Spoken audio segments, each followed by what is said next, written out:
Serial बेबाजी की बहुओं के एनुअलीज में आप देखेंगे कि जब सारा अजरा को बना सवरा हुआ देखती है तो कहती है कि अजरा तुमने कहीं कोई बेहाना ख्वाब तो नहीं देख लिया जो सवर के आई हो आज। तो साथ ही अजरा कहती है कि मैंने तो कोई ख्वाब नहीं देखा, अलबत्ता तुम जो ख्वाब देख रही थी ना जमाल से शादी रचाने के, वो सारे के सारे खत्म हो गए हैं, नींद से बेदार हो चुकी हो तुम। ये सुनते साथ ही सारा कहती है कि तुम इतनी हूर परी कि अब जमाल तुम्हारे पीछे घूमेगा। नहीं भाई, अब तो ऐसा हरगिज नहीं होने वाला, जितना मर्जी कोशिश कर लो तुम्हारे घर दारी हाथ नहीं आने वाली है। सुनते साथ ही अजरा कहती है कि अरे अगर मैं इतनी हूर परी ना होती तो फिर तुम्हारी बेटी मेरी तारीफ कैसे करती, तुम उसी से जाके पूछ लो मैं कैसी लग रही हूँ। ये सुनते साथ ही सारा कहती है कि उसे तो तुम्हारी बेटी ने अपने पीछे लगा लिया, इसलिए पटर पटर बोल रही है, तुम्हारा साथ दे रही है। ये सुनते साथ ही अजरा कहती है कि जैसे तुमने मेरे शोहर को पीछे लगा लिया है। दूसरे सीन में आप देखेंगे कि उधर जब अस्मा बुटीक नहीं जाती तो नसीर कहते हैं कि क्या बात है अस्मा, तुम आज बुटीक क्यों नहीं गई हो, और मैंने सुना है कि शायद तुम मजीद आगे छुट्टियां लो। तो ये सुनते साथ ही अस्मा कहती है कि ये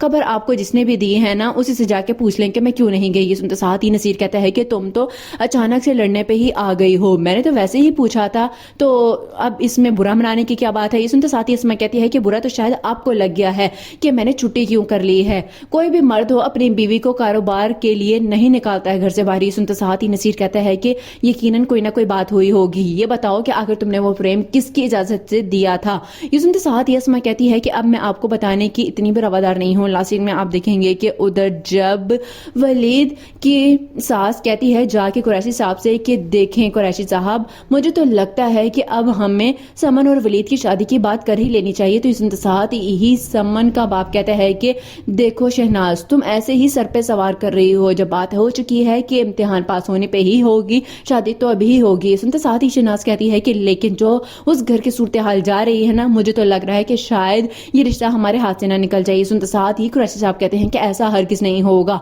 अगर तुम चाहती हो तो फिर मैं जाके जमाल से कोई बात फाइनल कर ही लेता हूँ।